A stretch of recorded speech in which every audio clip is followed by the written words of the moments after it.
இன்று காலை எதிர்பாராத விதமாக கடலூர் அருகாமையில் செம்மங்குப்பம் ரயில்வே கேட்டில் பள்ளி மாணவர்களை அழைத்து சென்ற வேன் அந்த ரயில் மீது மோதிய காரணத்தினால் பெரிய விபத்து ஏற்பட்டிருக்கிறது. வருந்தத்தக்க ஒரு செய்தியாகும்.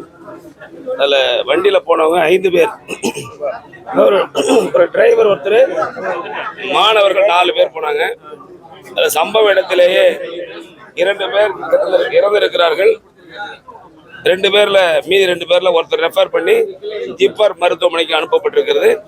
ஒரு மாணவர் 11ஆம் வகுப்பு படிக்கின்ற மாணவன் தற்பொழுது கடலூர் அரசு மருத்துவமனையில் சிகிச்சை பெற்று வருகிறார். அவரை நான் சென்று நலம் விசாரித்தேன்.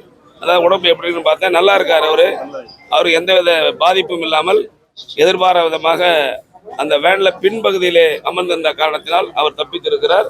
அவருடைய தாயாரையும் நான் விசாரித்தேன். கவலைப்பட வேண்டாம், தமிழ்நாட்டுடைய மாண்புமிகு முதலமைச்சர் அவர்கள் செய்தி அறிந்தவுடன் நான் இங்கே வந்திருக்கிறேன். மாண்புமிகு முதலமைச்சர் அவர்கள் என்று தொலைபேசியில் தொடர்பு கொண்டு அங்கு சென்று பாதிக்கப்பட்ட உறவுகளை சந்தித்து ஆறுதல் கூறுவது மட்டுமல்லாமல் அந்த குழந்தைகளை பாதுகாப்பாக உரிய சிகிச்சை அளிக்க வேண்டும் எனவும், அது மேல் சிகிச்சை தேவைப்பட்டால் எந்த மருத்துவமனைக்கு செல்ல வேண்டும் என்றாலும் உடனடியாக அதை நடவடிக்கை எடுக்க வேண்டும் என்று உத்தரவிட்டிருக்கிறார்கள்.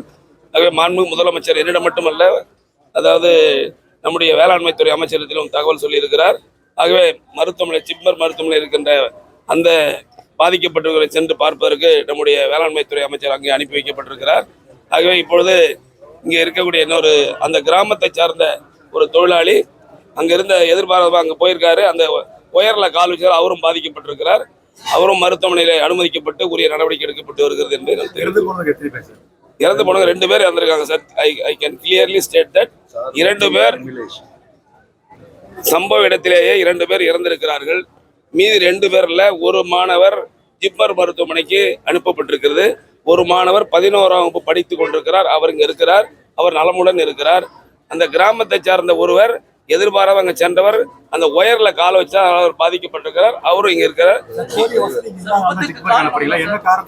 என்ன சார்? இல்ல எல்லா வசதியும் இருக்கு சார். அதாவது ரொம்ப சீரியஸ் கண்டிஷன்ல இருக்கிறதுனால அவங்க விருப்பப்படுறாங்க அங்க போகணும்னு சொன்னாங்க. அதனால அவங்க ரெஃபர் பண்ணி அனுப்பியிருக்கோம். முதல்கட்ட விசாரணையில என்ன தவறு நடந்ததா சொல்றாங்க சார்? ஒவ்வொருவரும் ஒரு யூகம் சொல்றாங்க. நீங்க என்ன தவறு நடந்ததா சொல்றீங்க சார்? இல்ல சார், நானும் அங்க நேரா பார்க்கல. விசாரணை தெரியும். அதாவது இது சம்பந்தமாக காவல்துறை உரிய நடவடிக்கை எடுத்து விசாரணை மேற்கொண்டுள்ளார்கள்.